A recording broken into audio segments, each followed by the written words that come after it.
এই মুহূর্তে আমরা অবস্থান করছি সিলেটের সুরমা নদীর যে পার রয়েছে, সেই সুরমা নদীর পারে সিলেটের যে কিন ব্রিজ রয়েছে, সেই কিন ব্রিজের নিচ থেকে দেখানোর চেষ্টা করছি আপনাদেরকে ঘূর্ণিঝড় রেমালের প্রভাবে এবং টানা বর্ষণের কারণে সিলেটের সুরমা এবং কুশিয়ারার পানি অনেকটাই কিন্তু বৃদ্ধি পেয়েছে।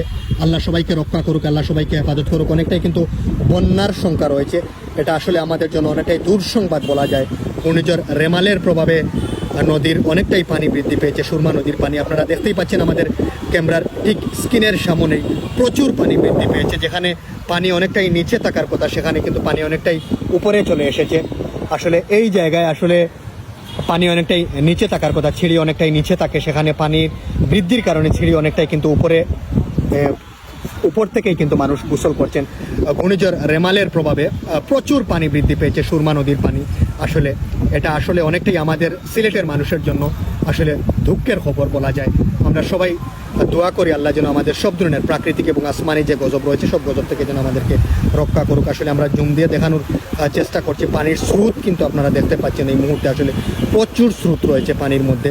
আসলে ঘূর্ণিঝড় রেমালের প্রভাবে সিলেট সহ সিলেটের আশপাশের যে এলাকাগুলো অনেকটাই কিন্তু যে নদী রয়েছে সুরমা এবং কুশিয়ারা, যে প্রধান যে দুইটি নদী রয়েছে, সেই নদীর পানি কিন্তু ক্রমেই বৃদ্ধি পাচ্ছে এবং অনেকটাই কিন্তু বন্যার শঙ্কা রয়েছে সিলেটের মানুষের জন্য। আমরা দোয়া করি আল্লাহ যেন সব ধরনের প্রাকৃতিক এবং আসমানি যে গজব রয়েছে সব কিছু থেকে যেন আমাদেরকে রক্ষা করেন। আমরা সবাই বলি আমিন সুম্মা আমিন। ক্রমেই বাড়ছে সুরমা এবং কুশিয়ারা নদীর পানি। আসসালামু আলাইকুম। আমরা এই মুহূর্তে অবস্থান করছি সিলেটের যে সুরমা নদীর যে পার রয়েছে, সেই সুরমা নদীর পার দেখতেই পাচ্ছেন ক্রমেই কিন্তু বাড়ছে সুরমা নদীর পানি। অনেকটাই বিপদসীমার উপর দিয়ে যাচ্ছে বলা যায়। যদি আরও বৃষ্টি হয় তাহলে সুরমা এবং কুশিয়ারার পানি আরও বৃদ্ধি পাবে। সিলেটের যে সুরমা নদীর যে পার রয়েছে কিং ব্রিজ, সেই কিং ব্রিজের নিচ থেকে আমরা এই মুহূর্তে যুক্ত হয়েছে এবং আপনাদেরকে দেখানোর চেষ্টা করছি। আসলে সিলেটের ঐতিহ্যবাহী যে ব্রিজ রয়েছে, সেই ব্রিজের নিচেই আমরা অবস্থান করছি।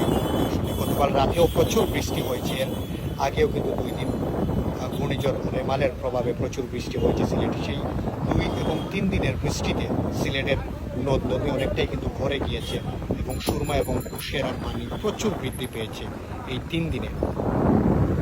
আসলে দেখতেই পাচ্ছেন পানির যে স্পিড আমরা এই মুহূর্তে দেখছি। আসলে আল্লাহ সবাইকে রক্ষা করুক, আল্লাহ সবাইকে হেফাজতে রাখুক।